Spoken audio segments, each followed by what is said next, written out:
Hey guys, मेरा नाम संतोष चौहान है और आप देख रहे हैं मास्टर टेक। आज की इस वीडियो में हम बात करेंगे चैप्टर नंबर 12 पाइथन में, chapter number 12 MySQL revision tour. ये वीडियो आपके लिए बहुत इंपॉर्टेंट होने वाली है क्योंकि कंप्लीट चैप्टर है आपका एक ही वीडियो में। तो चलिए स्टार्ट करते हैं chapter number 12 MySQL revision tour. So guys, SQL means structure query language। Basically जो SQL होता है या MySQL कह सकते हैं, वो एक तरह का डेटाबेस होता है और डेटाबेस के अंदर हम जानते हैं कि हमारा जो रिकॉर्ड होता है उस सबको स्टोर किया जाता है। तो वही हमारा होता है SQL स्ट्रक्चर क्वेरी लैंग्वेज। तो SQL में हमारी कुछ कमांड होती है, जैसे कि सबसे पहली कमांड है हमारी DDL। DDL मतलब डेटा डेफिनेशन लैंग्वेज, यानी कि इसके अंदर हम जो डेटाबेस के अंदर जो टेबल क्रिएट करेंगे, टेबल के अंदर कोई चेंजेस करना है तो हम ऑल्टर टेबल करेंगे और टेबल को अगर डिलीट करना है तो उसके लिए आपके पास होती है ड्रॉप टेबल। यानी कि टेबल के रिगार्डिंग जितनी भी कमांड होती हैं वो आपकी DDL के अंदर आती है। ऑब्जेक्ट आपसे क्वेश्चन पूछ लिया जा सकता है कि ये कमांड किसके अंदर आती है, तो हम उसको बता सकते हैं। सेकंड DML की जो फुल फॉर्म होती है वो होती है डेटा मैनिपुलेशन लैंग्वेज। मींस अब टेबल आपकी बन गई, टेबल के बाद उसके अंदर आपको टेबल के अंदर डेटा इंसर्ट करना है, डेटा को अपडेट करना है और डेटा को डिलीट करना है। तो ये सब आपका आता है, यानी कि इंसर्ट, अपडेट और डिलीट, ये सब आपका DML के अंदर आता। देन हमारी थर्ड आती है TCL, ट्रांसमिशन कंट्रोल लैंग्वेज। जब हम कहीं भी कोई ट्रांजैक्शन करते हैं तो अगर ट्रांजैक्शन फेल हो जाता है तो हम उस जगह जो कमांड चलती है वो आपका रोल बैक यानी कि अंडू, और अगर आपका ट्रांजैक्शन परमानेंट हो जाता है देन आपकी कमांड चलती है कमिट। तो ट्रांजैक्शन के रिगार्डिंग जो आपकी कमांड होती हैं वो होती हैं कमिट और रोल बैक। कमिट मतलब परमानेंट चेंजेस सेव कर देना और रोल बैक मतलब उसे अंडू कर देना। देन आपकी फोर्थ जो कमांड होती है SQL की, उसको हम बोलते हैं DQL, डेटा क्वेरी लैंग्वेज, जो कि आपकी होती है सेलेक्ट कमांड, यानी कि डेटा को किस तरीके से निकालेंगे। चलिए SQL में आगे देखते हैं। देखिए जिस तरह आपके सामने एक टेबल है जिसमें आपकी कुछ रो हैं। सो गाइस, जो आपकी रो होती हैं उसको डेटाबेस के अंदर जा तो हम टपल कह सकते हैं या हम रिकॉर्ड कह सकते हैं। जो आपके कॉलम होते हैं ये आपके सीरियल नंबर, नेम, एज, जो आपके कॉलम है इनको हम एट्रीब्यूट बोल सकते हैं या फील्ड बोल सकते हैं। और जो आपकी टेबल होती है उसको हम बोलते हैं रिलेशन। ये एक बेसिक इंफॉर्मेशन है आपके टेबल के बारे में।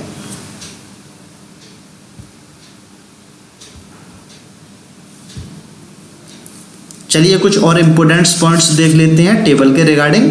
तो सबसे पहले पॉइंट है आपका डिग्री क्या होता है guys? Number of attribute. Attribute मैंने बताया है कॉलम, तो हम देखते हैं यहाँ पर आपके 1 2 3 4 5, यानी कि यहाँ पर आपके 5 डिग्री मतलब आपके 5 कॉलम या एट्रीब्यूट हैं। दूसरी आती है आपकी कार्डिनलिटी। कार्डिनलिटी का मतलब होता है नंबर ऑफ टपल। टपल मतलब रो। तो यहाँ पर आपके 1 2 3 आपकी कितनी रो है? 3 रो है। तो यहाँ पर आपकी रो है 3। ऊपर वाली रो को हम कंसीडर नहीं करते हैं। फिर आती है आपकी प्राइमरी की। प्राइमरी की आपकी हमेशा यूनिक होनी चाहिए, यानी कि डुप्लीकेट एलिमेंट अलाउ नहीं होता। नॉट नल, आप उसे खाली नहीं छोड़ सकते। और ओनली सिंगल की इन वन टेबल, एक टेबल में आपकी एक ही प्राइमरी की होती है। देन आती है आपकी कैंडिडेट की। देखते हैं, इज अ सिंगल की और एक ग्रुप ऑफ मल्टीपल की। बहुत सारी कॉलम्स को आपस में मिला के जब हम कोई रिकॉर्ड फाइंड आउट करते हैं उसको हम बोलते हैं कैंडिडेट की। तो यहाँ पर आप एग्जांपल में भी देख रहे हैं कि स्टूडेंट आईडी, रोल नंबर और ईमेल, 3 कॉलम्स को मिला के हमने जो प्रोसेस किया है वो हमारी आती है कैंडिडेट की में। फिर आती है आपकी ऑल्टरनेट की। अ कैंडिडेट की दैट इज नॉट प्राइमरी की इज कॉल्ड एन ऑल्टरनेट की। अब कैंडिडेट की के अंदर भी आपकी प्राइमरी की आ रही थी, लेकिन कैंडिडेट की के अंदर प्राइमरी की को छोड़ के बाकी भी जो कॉलम है वो आपकी ऑल्टरनेट की है।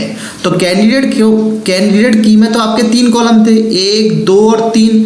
अब इसको छोड़कर जो प्राइमरी की है उसको छोड़कर, यानी कि आपके रोल नंबर और आपका ईमेल, ये कहलाती है आपकी ऑल्टरनेट की। फिर लास्ट हमारी फॉरेन की। अब फॉरेन की इज ए फील्ड और a column that used to establish a link between 2 table. जब हम बात करते हैं फॉरेन की, जब भी आपको 2 टेबल से डेटा फाइंड आउट करना है, 2 या 2 से ज़्यादा भी हो सकती हैं गाइस, तो आप यूज करेंगे फॉरेन की का कॉन्सेप्ट। होपफुली आपको सब समझ में आ रहा होगा। फिर हम बात करते हैं कुछ एसक्यूएल के डेटा टाइप्स। सो गाइस, आप जब कोई भी फील्ड ले रहे हो तो साथ में आपको उसका डेटा टाइप भी बताना होगा। अब आपने नेम लिया है तो सिंपल सी बात है, किसी भी पर्सन का जो नेम हम लेंगे वो हम हमेशा कैरेक्टर में लेंगे या वेरकेर लेंगे, नंबर तो ले नहीं सकते। उसी तरीके से आपके पास होता है एक कैर मतलब आपकी फिक्स लेंथ स्ट्रिंग। कैर की जो लेंथ होती है वो फिक्स होती है, आप कितने भी कैरेक्टर लें, ये 4 बाइट लेगा तो ये हमेशा 4 बाइट ही लेगा। तो कैर, वेरकेर इससे बड़ा होता है, यानी कि वेरिएबल कैरेक्टर। फिर इंटीजर जितने भी होते हैं आपके, टिनी int, small int, medium int, ये सब इंटीजर के लिए होता है। बूलियन आपका बूल वैल्यू के लिए होता है, यानी कि ट्रू और फॉल्स के लिए। फ्लोट और डबल, जब भी आप कोई डेसिमल पॉइंट वैल्यू लोगे तो आपको फ्लोट या डबल लेना पड़ेगा।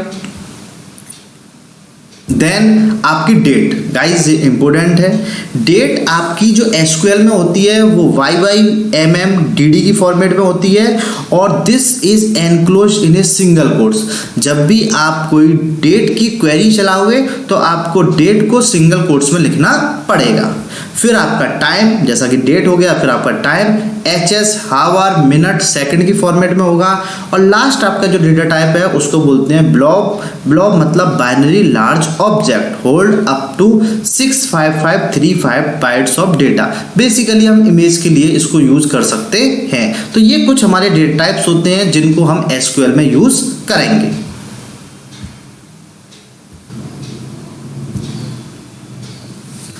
अब आप जैसे ही अपना MySQL ओपन करेंगे तो सबसे पहले आपको मेरे अकॉर्डिंग MySQL में आपको जो क्वेरी चलानी है वो आप चलाएंगे सो डेटाबेस।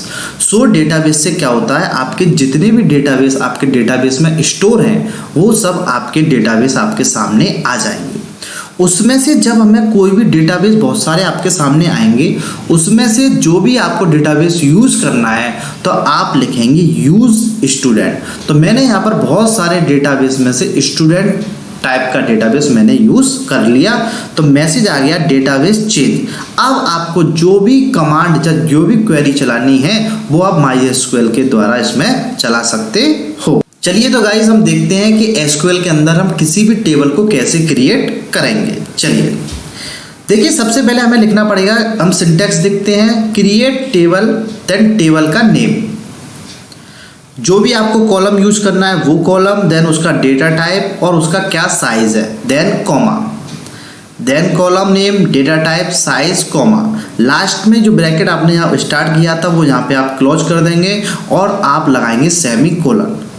स्टूडेंट्स, एक बहुत इंपॉर्टेंट बात कि जब भी आप कोई क्वेरी चलाएंगे तो आपको लास्ट में जो क्वेरी एंड करनी होगी वो आपको सेमीकोलन से करनी होगी। एग्जांपल देखते हैं। देखिए क्रिएट टेबल, और मैंने आपको बताया था क्रिएट टेबल को क्रिएट करने के लिए, और मैंने टेबल का नाम लिया है स्टूडेंट। अब सबसे पहले कॉलम का नाम क्या है मेरा, ID, मैंने इसमें ID ली है, और इसमें जो डेटा टाइप लिया है वो मैंने इंटीजर टाइप का, क्योंकि ID हमेशा इंटीजर ही हो सकती है, और आपने साइज ले लिया 10। फिर मैंने लिया है नेम मैंने वेरकर ले लिया है और इसका साइज ले लिया है मैंने 50। Gender, character type 1 character, male female एक कैरेक्टर बहुत है। ये ब्रैकेट मैंने यहाँ बंद कर दिया और लास्ट में लगा दिया मैंने सेमी कॉलन। तो इससे हमारी एक टेबल क्रिएट हो जाएगी MySQL के अंदर।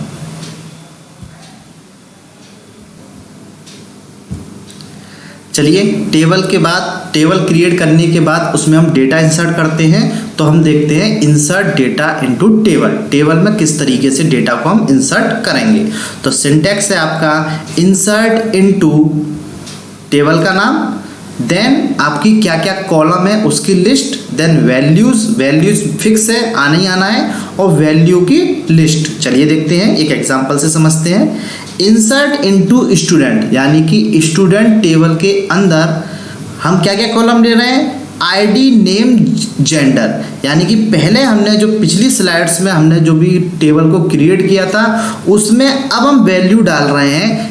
आईडी में हमने वैल्यू डाली है 101, नेम में हमने डाला है राज, तो डबल कोट्स में लिया है मैंने, नेम स्ट्रिंग होती है, और जेंडर भी हमारा है मेल फीमेल, तो हमने लिया है एम। तो इससे हमारा एक रिकॉर्ड इसके अंदर इंसर्ट हो जाएगा। इसको ऐसे ना करके आप ऐसे भी कर सकते हैं कि इंसर्ट इनटू टेबल का नाम मस्ट है, आना ही आना है, कॉलम ऑप्शनल है, आप ले भी सकते हो नहीं भी ले सकते हो। और आपने कहा वैल्यूज़ में फिर से आपने वही डाल दिया है जो मेरी वैल्यूज़ हैं।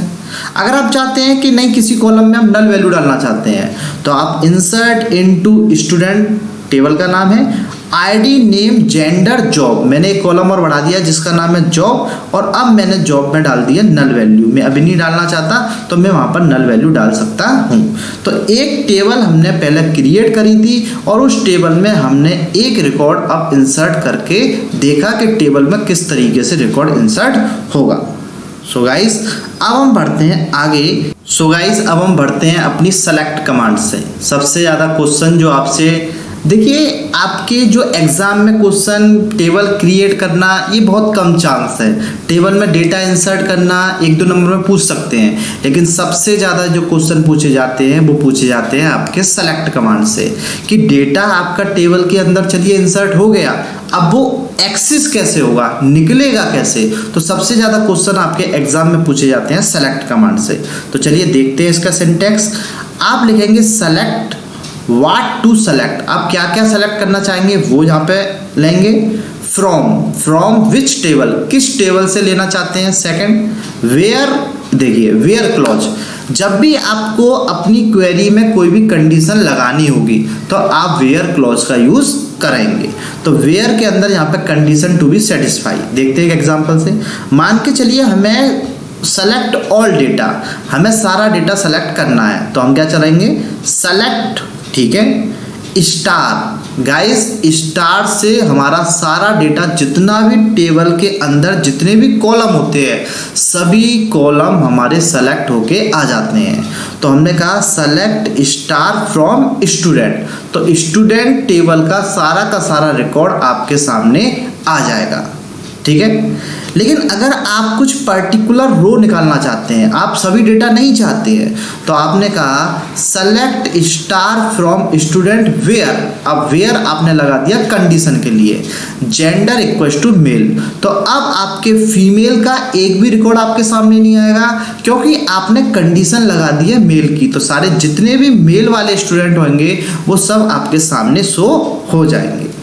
अगर आप बात करते हैं पर्टिकुलर कॉलम की, अब आपको रो नहीं कुछ कॉलम पर्टिकुलर सेलेक्ट करनी है, तो यहाँ पर अब आप स्टार की जगह आप स्टार ना दे के देंगे select name and gender from student. तो इससे आपके सिर्फ कॉलम आएंगे गाइस, सिर्फ आपके कॉलम आएंगे। तो ये थी हमारी सेलेक्ट कमांड।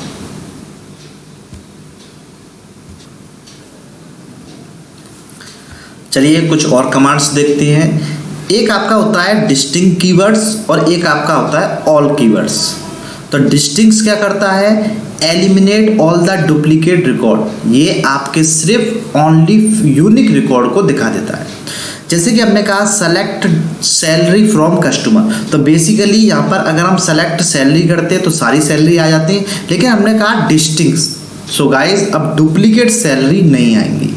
अब आपकी बहुत सारे एम्प्लॉय होंगे जिसकी सैलरी सेम होगी लेकिन वो आपके सामने नहीं आएगी क्योंकि आपने डिस्टिंक्ट कीवर्ड का यूज़ किया है।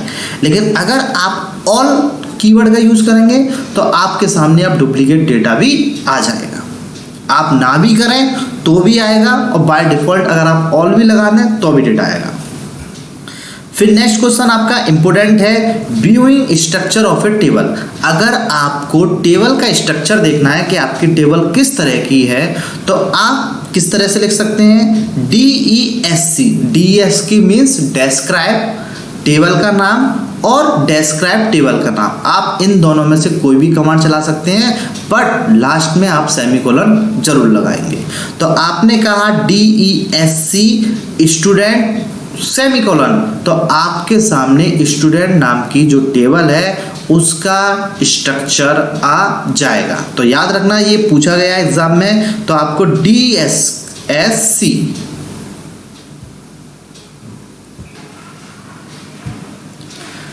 चलिए कुछ और भी इम्पोर्टेंट कमांड्स देखते हैं। जैसे कि आपकी एक कमांड है कर डेट।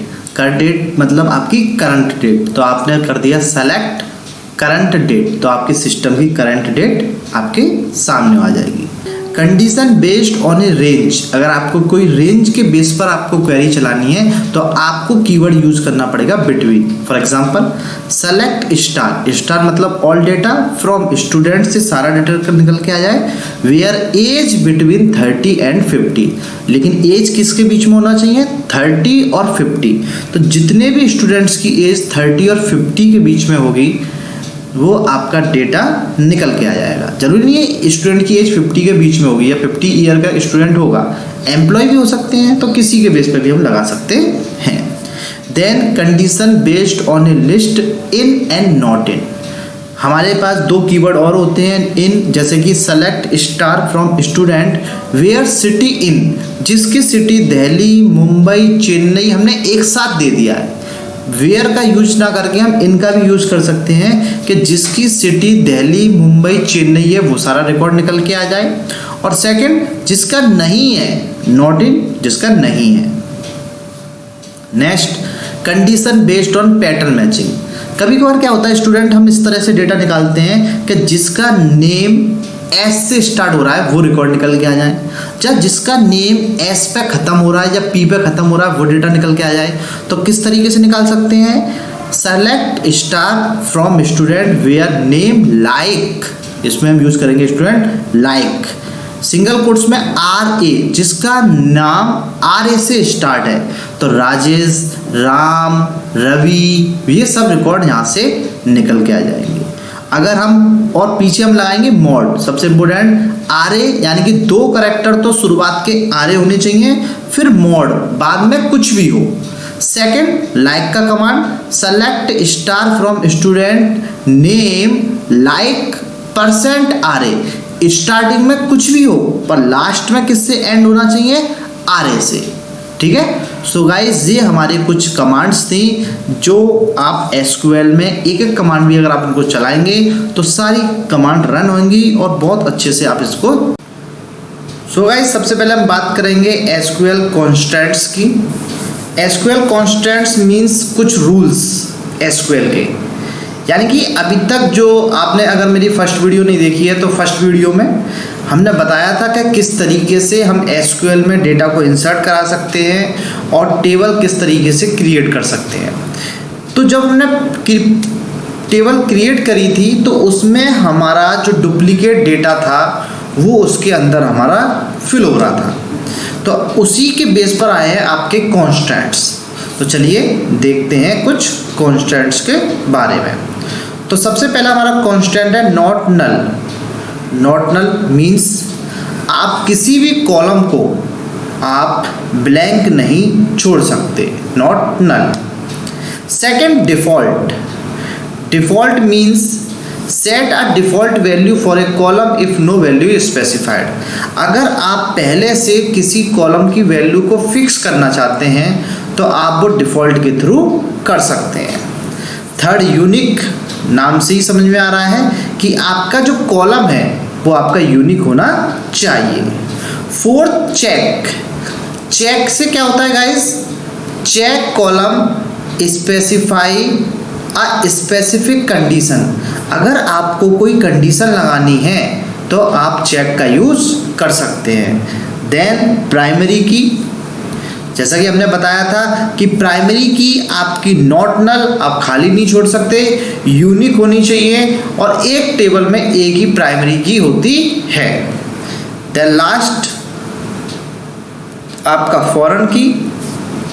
जब भी हम दो टेबल की, जब दो से ज़्यादा टेबल की बात करते हैं तो वहाँ पर हमारा फॉरेन की का कॉन्सेप्ट यूज़ होता है। तो चलिए समझते हैं एक एग्जांपल से कि हम जो एसक्यूएल के कॉन्स्टेंट्स हैं इनको यूज़ कैसे करते हैं। चलिए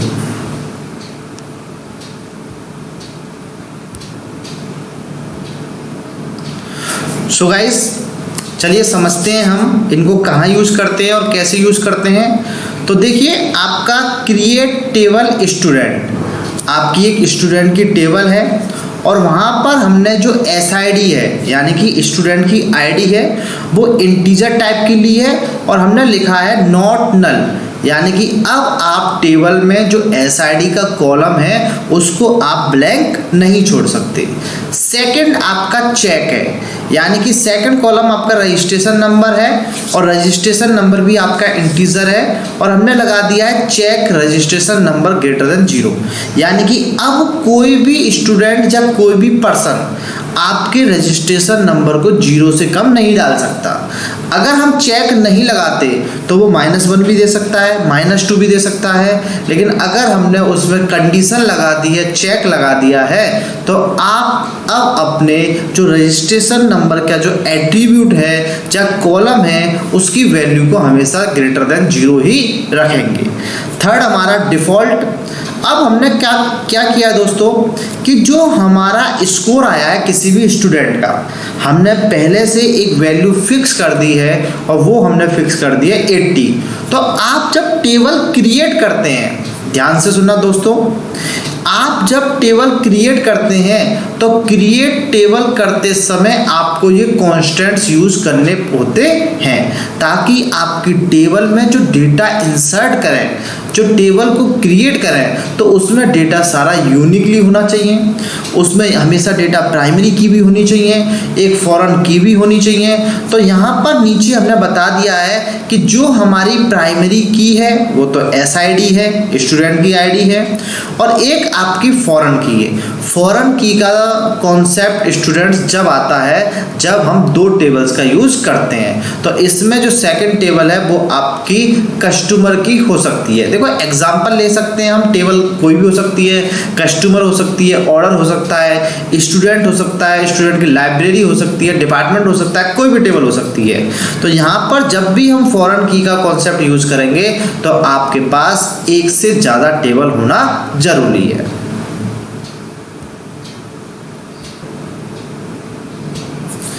चलिए तो हम बात करते हैं मॉडिफाइड डेटा इन टेबल।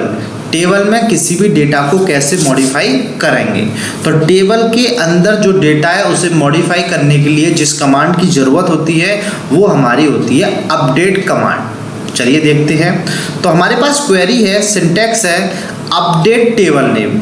स्टूडेंट सबसे पहले आपको अपडेट के साथ देना है टेबल का नाम, उसके बाद आपका सेट आपका आना है, फिक्स है। फिर सेट में जो भी आपको सेट करना है या जो भी आपको अपडेट करना है वो कॉलम और उसकी वैल्यू, और साथ में आप वेयर के साथ कोई भी कंडीशन दे सकते हैं। चलिए एक एग्जांपल से समझते हैं। तो नीचे एक एग्जांपल है अपडेट स्टूडेंट। सो स्टूडेंट, यहाँ पर जो हमारी टेबल है वो स्टूडेंट की है और क्या अपडेट करना चाहते हैं, हमने कहा set name equal to Amit, यानी कि जो स्टूडेंट की टेबल है उसमें हम नाम करना चाहते हैं अमित कुमार। किसका? जिसकी एसआईडी आपकी 1 है। मान के चलते हैं कि अभी तक आपकी जो एसआईडी पे जो नेम था वो राहुल था, लेकिन अब हम अपडेट कमांड के थ्रू हम स्टूडेंट टेबल के अंदर एक रिकॉर्ड चेंज कर रहे हैं कि जिसकी एसआईडी 1 है उसका नाम राहुल से चेंज होकर हो जाए अमित। तो आप टेबल के अंदर जो चेंजेस करेंगे वो आप अपडेट कमांड के थ्रू करेंगे। होपफुली आपको सब समझ में आया होगा।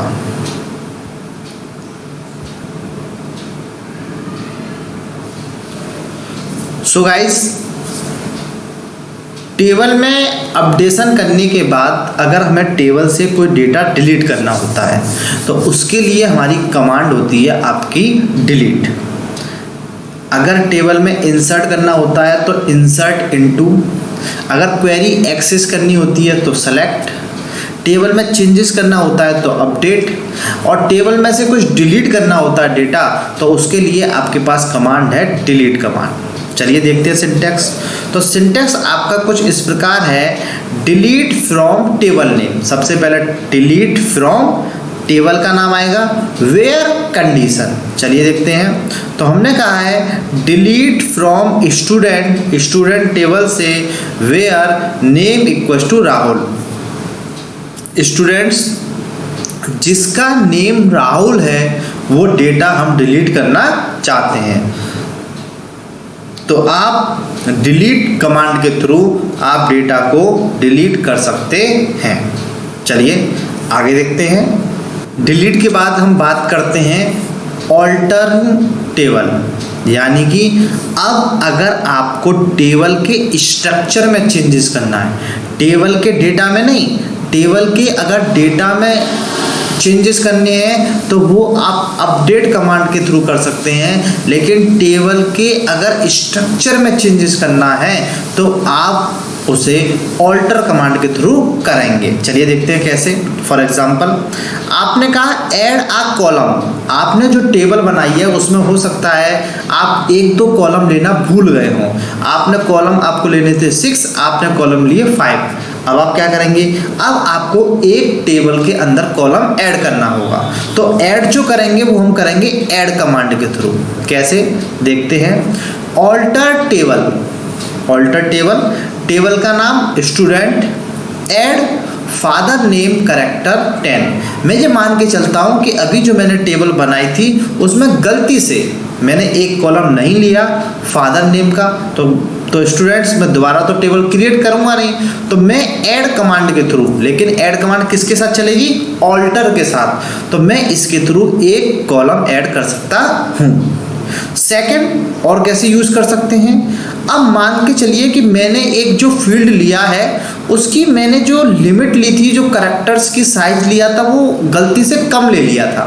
अब मुझे साइज को इंक्रीज करना है तो उसके लिए मैं ऑल्टर के साथ जो कमांड चलाऊंगा वो होती है मॉडिफाई, यानी कि कैसे, alter table student, student table को चेंजेस करना चाहते हैं, मॉडिफाई फादर नेम कैरेक्टर 40। आप ऊपर वाली जो क्वेरी है उसमें आप देख सकते हैं कि फादर नेम जो है उसका मैंने साइज लिया था 10, लेकिन किसी के फादर नेम काफ़ी बड़ा है तो मेरा साइज उसमें पूरा एडजस्ट नहीं हो पा रहा, तो मैंने अब क्या किया, मॉडिफाई कीवर्ड के द्वारा मैंने उसके साइज को चेंज कर दिया। Third, change the column name. आपने जो टेबल में कॉलम लिया है हो सकता है थोड़ा लेंथी ले लिया हो सकता है कुछ ऐसा नाम ले लिया हो एट्रीब्यूट, जिसको कॉलम को हम एट्रीब्यूट भी बोल सकते हैं, कि वो आपको थोड़ा नहीं पसंद आ रहा हो, तो आप क्या कर सकते हैं, उसे ऑल्टर टेबल चेंज के द्वारा आप फादर नेम, ये आपका ओल्ड कॉलम है और ये आपका न्यू कॉलम है एफ नेम, तो आप इसको क्या कर सकते हैं, मैं यहाँ पर लिख भी देता हूँ, एन मतलब न्यू और ओ मतलब आपका ओल्ड, तो आप किसी भी कॉलम को चेंज कर सकते हैं ओल्ड से न्यू में, और आपने दे दिया where 60। तो गाइस सबसे इम्पोर्टेंट बात यह है कि ऑल्टर कमांड को हम जब चलाते हैं जब आपको डेटा में नहीं टेबल के स्ट्रक्चर में चेंजेस करना होता है, होपफुली ठीक है। चलिए आगे देखते हैं।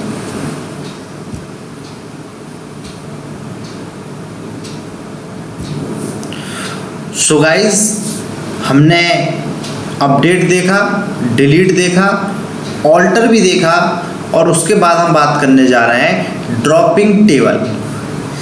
ये आपकी जो टेबल आपने क्रिएट की है उस टेबल को डिलीट करने के लिए, टेबल का अगर डेटा डिलीट करना है तो आप डिलीट कमांड चलाएंगे, लेकिन आपको टेबल ही डिलीट करनी है तो आप ड्रॉप कमांड चलाएंगे। कैसे, सिंटैक्स देखते हैं, ड्रॉप टेबल देन टेबल का नेम। तो आपने नीचे दिया ड्रॉप टेबल स्टूडेंट, तो इससे आपकी जो टेबल है वो बिल्कुल एम्प्टी हो जाएगी, खाली हो जाएगी और आपकी टेबल बिल्कुल भी पूरी तरीके से। सो गाइज एसक्यूएल जॉइन को समझने के लिए हमने 2 टेबल को कंसीडर किया है। एक टेबल का नाम है कस्टमर और सेकंड टेबल का नाम है आपका ऑर्डर।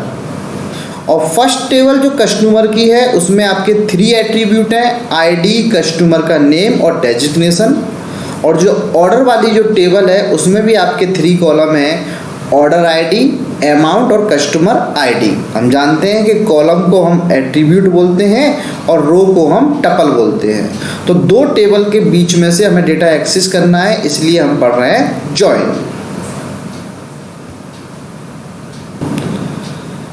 सो चलिए हम बात करते हैं सबसे पहले इनर जॉइन की। स्टूडेंट, जैसा कि आप देख पा रहे हैं हमारे पास ए नाम की एक टेबल है या बी नाम की टेबल है, 2 टेबल है और दोनों टेबल में जो कॉमन है, ये जो बीच वाला जो पोर्शन है, इसी को हम बोलते हैं इनर जॉइन।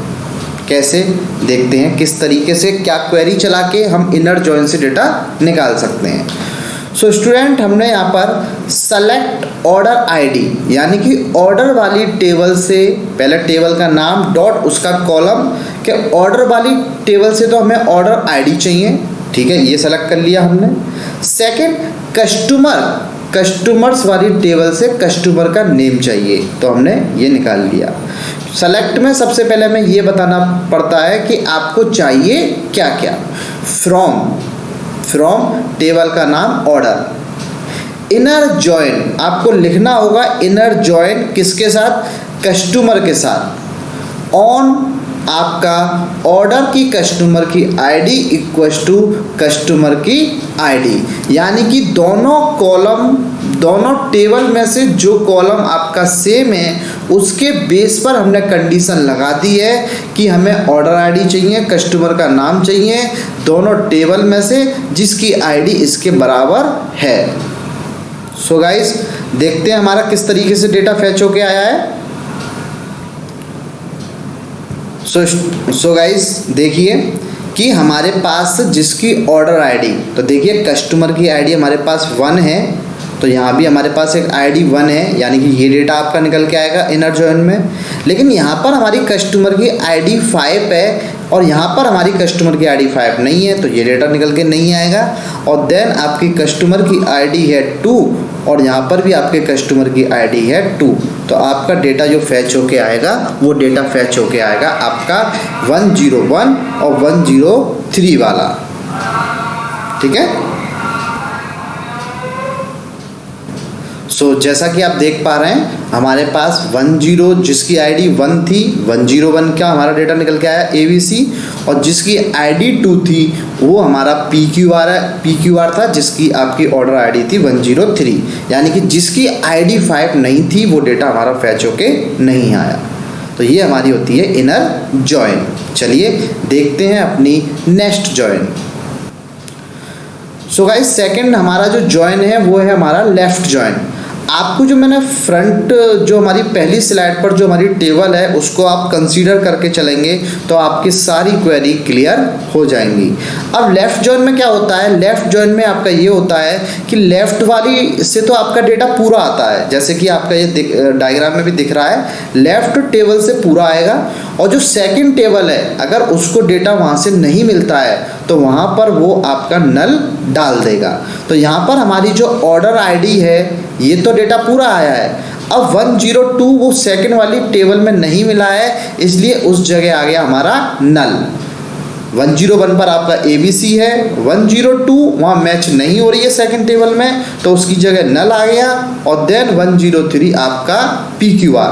और हमने निकाला क्या है, यहाँ पर आप देख सकते हैं सेलेक्ट ऑर्डर आईडी और कस्टमर नेम, सेम दोनों चीज़ हमने 2 कॉलम निकालने हैं फ्रॉम ऑर्डर वाली टेबल से। अब जो इनर जॉइन थी उसकी जगह हमने कर दिया है लेफ्ट जॉइन। राइट जॉइन में सिंपल है, वो भी हमारा देखते हैं, राइट जॉइन भी देख लेते हैं हम। अब हम बात करते हैं राइट जॉइन की। तो राइट जॉइन में क्या होता है, आपका जो आपकी राइट टेबल है उसमें डेटा आपका जो राइट टेबल है उसमें डेटा आपका कंप्लीट आएगा।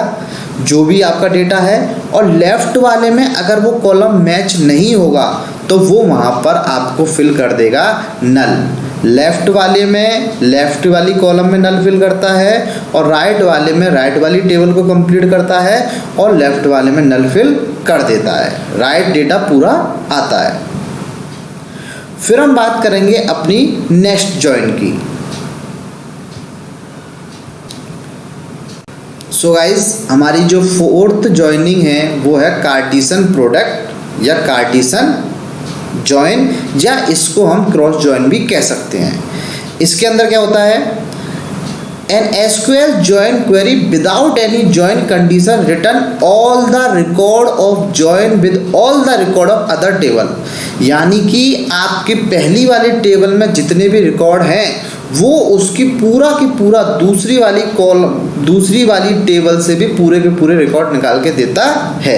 कैसे चलेगी क्वेरी, सेलेक्ट ऑर्डर आईडी निकालेंगे, कस्टमर नेम निकालना है, दो चीज़ निकालनी है, दो एट्रीब्यूट निकालने हैं। फ्रॉम ऑर्डर वाली टेबल से क्रॉस जॉइन कस्टमर, यहाँ पर हमने कोई कंडीशन नहीं लगाई है, हमने सिंपल बोल दिया है कि हमें ऑर्डर आईडी चाहिए, हमें कस्टमर नेम चाहिए, और ये दोनों टेबल में से चाहिए। तो पहली वाली जो हमारी टेबल थी उसमें कितनी रो थी, 3, और दूसरी वाली जो टेबल है उसमें कितनी टपल है, 3। तो दोनों टेबल का आपस में पूरे के पूरे ऑल द रिकॉर्ड वो निकाल के दे देगा।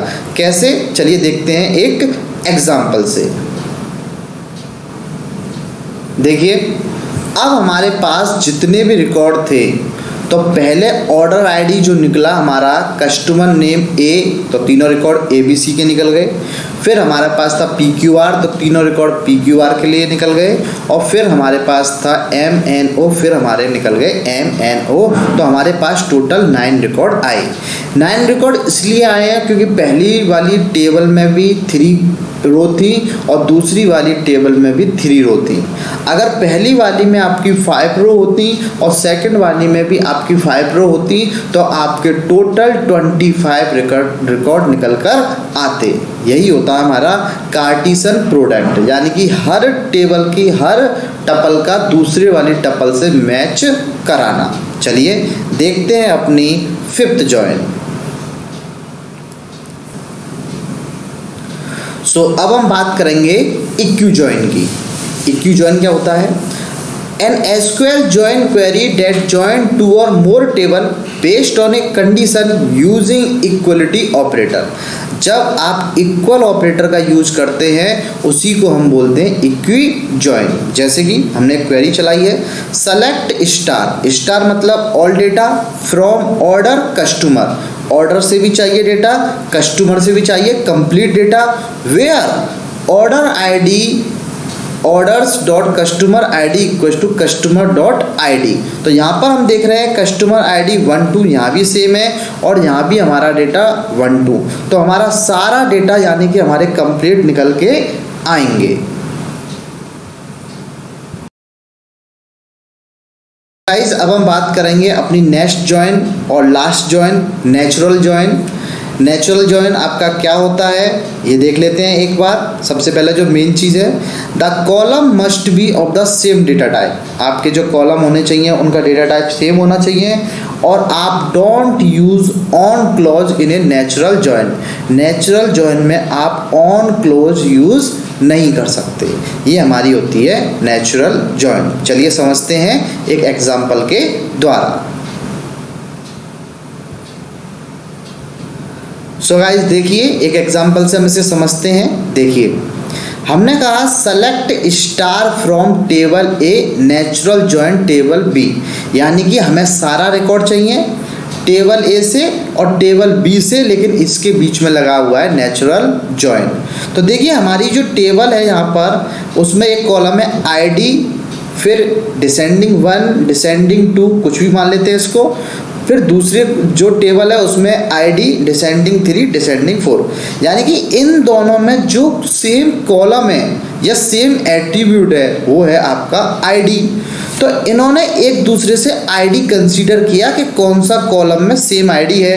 तो यहाँ पर हमारी जो आईडी है वो है 100, 101, 102 और इधर जो आईडी है वो है 101, 103 यानी 104, यानी कि इन दोनों टेबल के अंदर जो सेम आईडी है वो है 101। तो इन्होंने क्या किया, यहाँ नीचे आके 101 का पहली से डेटा निकाल दिया, पहली वाली टेबल से, और दूसरी वाली टेबल से डेटा निकाल दिया। तो ये हमारा होता है नेचुरल जॉइन, जिसके अंदर हम नेचुरल जॉइन कीवर्ड लिखते हैं और आपका दोनों टेबल में कॉलम सेम होना चाहिए। सो गाइज ये थी हमारी आपकी 6 तरह की जॉइन। जो सबसे पहले हमने जो टेबल ली है, सबसे पहले आपको वो टेबल अच्छी तरीके से कंसीडर करनी पड़ेगी, उस टेबल को समझना पड़ेगा और फिर उसके बाद आप इस वीडियो को एक बार दोबारा देख सकते हैं समझने के लिए, और समझने के लिए तो आपको और क्लियर समझ में आएगा कि आपकी जॉइन किस तरीके से वर्क करती हैं। लेकिन आपको सबसे पहले उस टेबल को दिमाग में ये माइंड में लेके या कॉपी पर लिख के उस टेबल को आपको पेपर पर लिखकर और फिर आपको जॉइन समझेंगे तो और बेटर आपको समझ में आएगा।